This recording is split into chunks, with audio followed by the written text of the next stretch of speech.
Hey everyone, I need to start this story with a warning. What I'm about to tell you happened 3 weeks ago, and I'm still seeing a therapist about it. I haven't been able to sleep properly since, and honestly, I don't know if I'll ever trust anyone the same way again. My name is Sarah, I'm 25, and I thought I'd met the man of my dreams.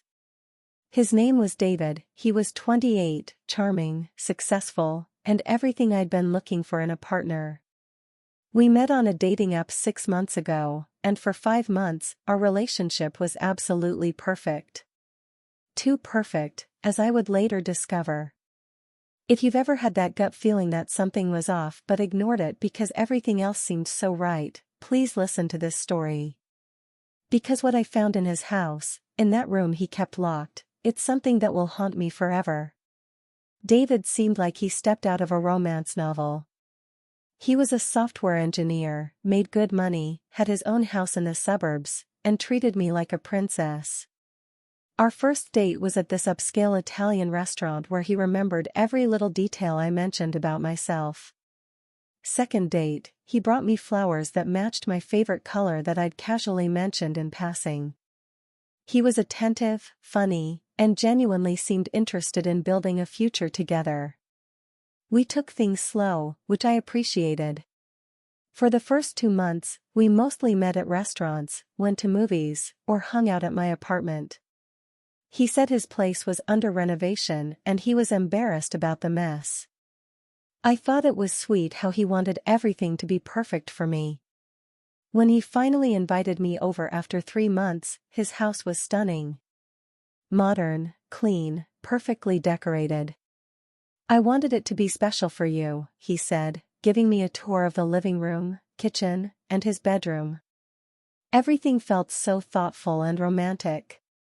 Living with someone new always comes with little quirks you have to adjust to, right? But with David, there were things that struck me as odd, though I brushed them off because I was so happy. First, there was this one hallway in his house that was always off limits. "That's just storage in my home office," he'd say whenever I walked toward it.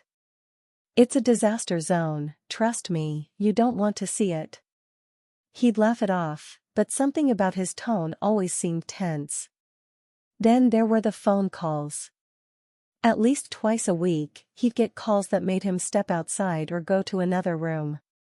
When I asked about them, he'd say it was work stuff, boring technical calls. But I could hear his voice through the wall sometimes, and it didn't sound like work conversations. His tone was different, almost careful. Another thing was how he never wanted to stay at my place overnight anymore.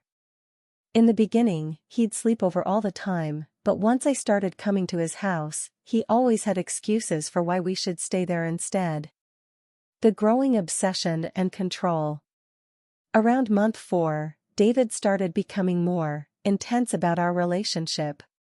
He wanted to know where I was all the time, not in a controlling way at first, but like he was genuinely worried about my safety. "Text me when you get home, let me know if you're going out with friends, I just want to make sure you're okay."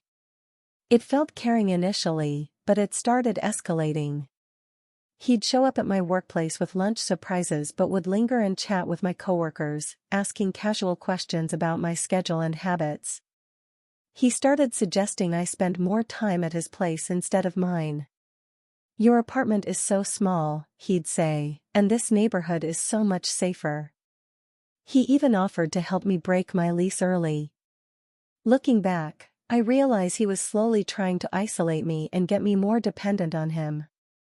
But at the time, I thought he was just really serious about our relationship. The red flag I should have paid attention to was how he reacted when I mentioned my friends or family. He'd get this look in his eyes, like he was calculating something, and then change the subject.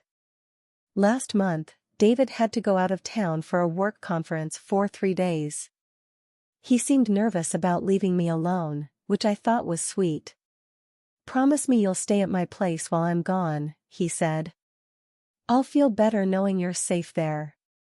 He gave me his spare key and said I could use his home office to work remotely if I needed to. The first 2 days were normal. I enjoyed having space to myself, cooked dinner in his beautiful kitchen, watched Netflix on his huge TV. But on the third night, I was looking for printer paper because I needed to print some documents for work. David had mentioned his office supplies were in the storage room down that hallway he never let me explore. I figured since he'd given me permission to use his office space, it would be okay to grab some paper. I walked down the hallway and tried the first door.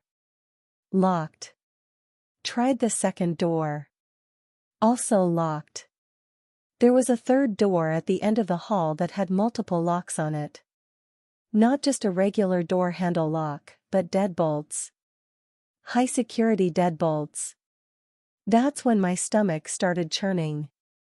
Why would a storage room need that level of security? The discovery that shattered everything. I know I shouldn't have, but I started looking for keys. I found a key ring in his bedroom drawer, and my hands were shaking as I tried different keys on those locks. When the third door finally opened, the smell hit me first. It wasn't bad, just sterile, like a hospital. I flipped on the light switch and my blood ran cold. This wasn't a storage room or office. The walls were covered, floor to ceiling, with photographs. Hundreds of them. Photos of me. Photos of my friends. Photos of my family members. Pictures of me leaving my apartment, at work, at the grocery store, at restaurants with friends, many taken before we even met. There was a timeline created with string and pins, mapping out my daily routines, my work schedule, where I lived, where I shopped. In the center of the room was a desk with multiple computer monitors and what looked like surveillance equipment.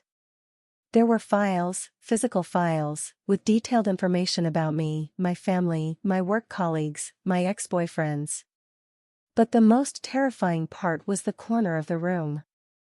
There was a mannequin dressed in clothes that looked exactly like mine. Clothes I thought I'd lost or misplaced over the past few months. And next to it was a bed, a single bed, facing all the photos of me on the walls. Escape and the horrifying truth. I took pictures of everything with my phone, my hands shaking so badly I could barely hold it steady. Then I got out of there as fast as possible, locked the door behind me, and put the keys back exactly where I found them. I didn't sleep that night. I sat in his living room until sunrise, planning how to get away safely. When David came home the next day, I acted completely normal. I told him I'd missed him, thanked him for letting me stay, and said I needed to go back to my place to do laundry. He seemed pleased that everything had gone smoothly. As soon as I got home, I called the police. What they told me was even more terrifying than what I'd found. David wasn't even his real name. His real name was Marcus, and he'd been arrested twice before for stalking. The police said I wasn't his first victim. They'd been looking for him for months in connection with another case involving a woman who'd gone missing. They arrested him that same day, and during the search of his house, they found evidence linking him to at least 4 other women he'd been stalking. The police told me he'd probably been watching me for months before we accidentally met on that dating app. Our entire relationship was planned, calculated, and fake. I'm sharing this story because I want every woman out there to trust their instincts. If something feels off, investigate it. Don't ignore red flags because someone seems perfect on the surface. I'm still in therapy, I've moved to a different city, and I'm slowly rebuilding my sense of safety. Please, if you're in a relationship where someone seems too interested in controlling your life or knowing your every move, get help. And if this story resonates with you or you've had similar experiences, please share your story in the comments. We need to look out for each other. Don't forget to subscribe for more true stories, and stay safe out there.